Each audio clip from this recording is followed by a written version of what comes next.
Nigel Benn wanted to be a world champion again in 1992 after a bitter loss to Chris Eubank, but he decided to do it the hard way by taking on Italy's WBC super middleweight champion Mauro Galvano in Rome.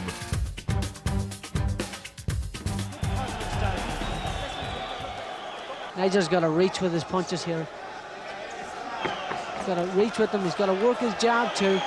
Don't go at him with a hell for leather rush. He's got to try and be a bit composed. Sneak forward and reach with his punches. He's got to reach with his jab and with his right hand. Got to really smack them out from a distance. This guy's tall and rangy. That's the way to get through his defense. Well, Ben will know, and it's a big psychological plus. Galvano cannot hurt him. This man is no Michael Watson. He's no Chris Eubank.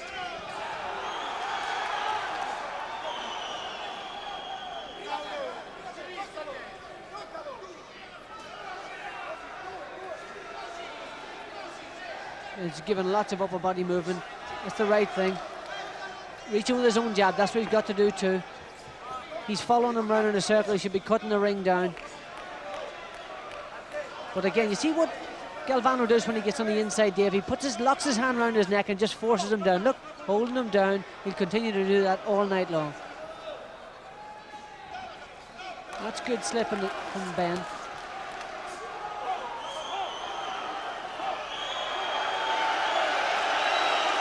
And good refereeing from Joe Cortez. Joe Cortez is going to have to be a very strong man tonight.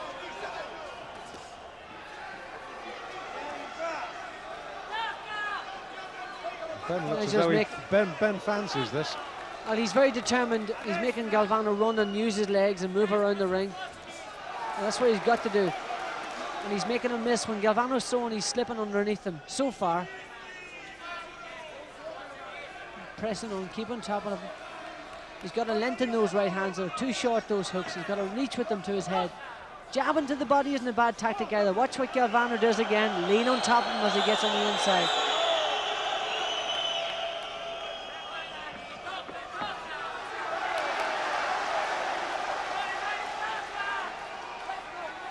That's a good right hand. That did hurt Galvano. He's got to get away, referee. He's got to break him up. Galvano hitting on the break. Yeah.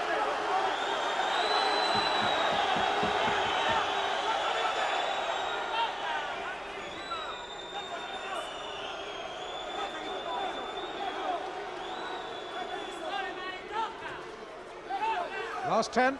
Oh, another good right hand. Shot.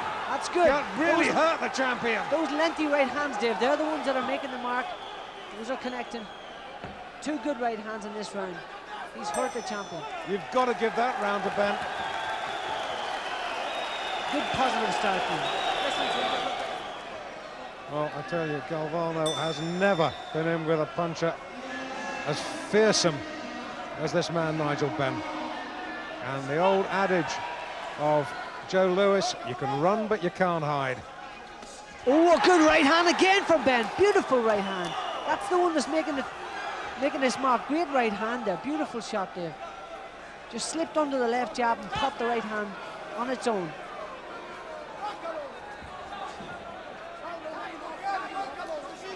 Champions don't run. See, when he gets inside, Galvano's going to tighten up and hold him and pull on him. So he's got to get his punches off before he gets inside.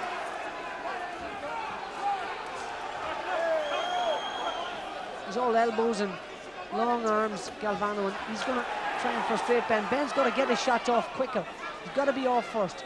Galvano is cut, left eye. Galvano cut left eyebrow. We're in round 2. Ben can't fall into this trap. He's allowing Galvano to come at him and tie him up and hold him and get his shots off first. He's got to get off the mark quicker. Galvano's going to come forward and throw punches. Ben's got a great chance. Another good right hand, right on that cut again.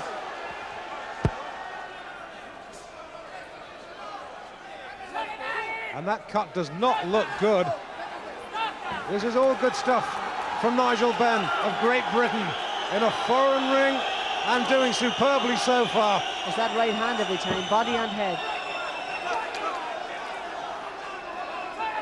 He's allowing Galvano to outwork him on the inside and tie him up. He can't do that. And he can't put all his emphasis on that right hand. He's got to throw two hands, got to use both of them.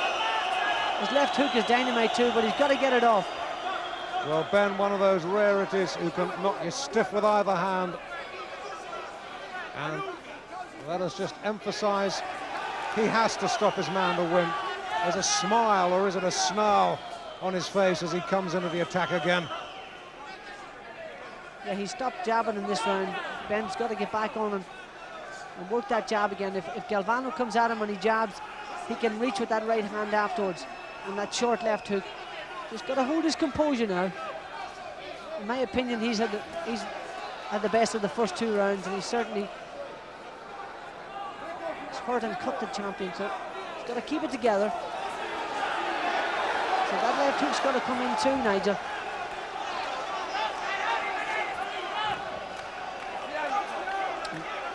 He's got a jab too. Got a jab with the champion. That's better. You see, when he punches from a distance, he's got a far better chance.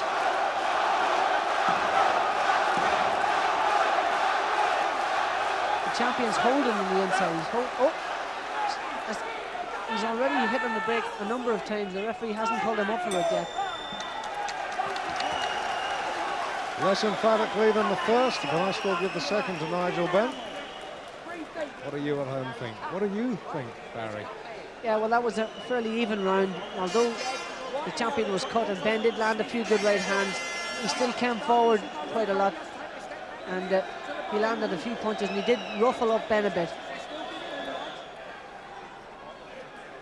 There's Ben hitting him with that right hand. What a beautiful shot it was, right over the left. The jab fell short from Galvano. Ben didn't miss the opportunity with the right hand. Watch again here, look. Well, that wasn't the same shot, but on the inside, Galvano's doing most of the tying up. He's roughing Ben up, he's pulling him down, he's pushing his weight on top of him, and that tires you. You can't allow that to continue. He's got to get his shots off early. So, they come out for round three. Galvano, champion of the world, WBC version at 12 stone. In green, Nigel Benn of Great Britain. Yes, good attack again from Ben. He should keep on that jab. You know, we talked about him being a very dangerous puncher at middleweight. He doesn't seem to have the same effect on these guys as super middleweight. And in his fight so far as super middleweight against Lindsey Morgan and against Sugar Boy Malinga, the punches of Ben haven't had so much of an effect. But certainly, he's doing better here tonight. He's hurt. He certainly hurt Galvano. Remember, Galvano started his career as a light heavyweight, so he's come down to super middleweight. So he's used to being hit by big guys. And Galvano's corner done a good job on that left Oh, hand. good uppercut, beautiful right shot. Beautiful shot. And for some reason, Galvano glanced at the referee. Heaven alone knows why. Good shot from Ben. He really hurt him there. Now he can't allow himself to get caught up in a brawl and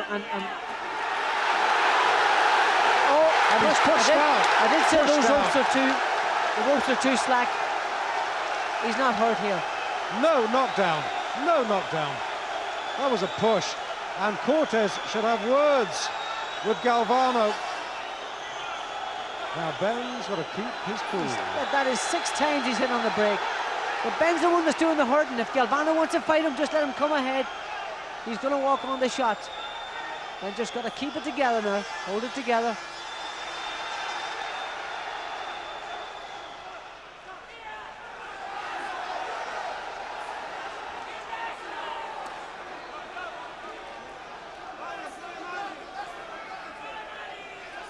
Ben's got to be all over him like a rash. Galvano nailed his colours to the mast. He knows that Cortez, so far, despite my high hopes of him, is bottling out of his responsibilities. Have to say that. Well, Ben has taken control of the fight in the early rounds. He's certainly made his mark on it. He's dictating the pace, but Galvano is coming back into the fight with these rushes and he's bulleting on top of him, pushing him back. And what he's hoping to do is he's hoping to tire Ben out on the inside and frustrate him. And you have to say that he's succeeded partially. Ben, with his newfound composure, just got to be patient, get his hands up. Better round for Galvano.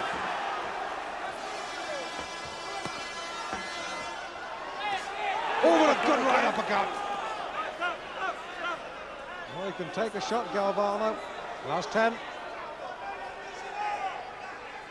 The left eye is looking pretty bad. Galvano just flicked the blood away. And he's largely the architect of his own downfall. Look at those heads going in. Yeah, but this is all tiring, Ben. You can be sure of that, Dave. And if Galvano gets through an extra couple of rounds, he's the bigger man of the two. And it might have a bigger effect on Nigel than him.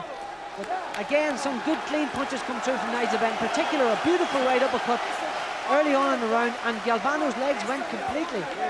But grabbed onto Ben, held on to a good right uppercut. Certainly the harder punches of the two coming from Ben, and that cut is quite bad. Oh, it's right on the eyelid. It's on the eyelid, yeah. And Joe Cortez having a look. Oh, are they going to stop they're going to this? look at the doctor. They're getting the doctor in. It's not good when they're asking for the doctor. To be looking for a way out here. Take cover, boys. The trainer claimed it was a clash of heads.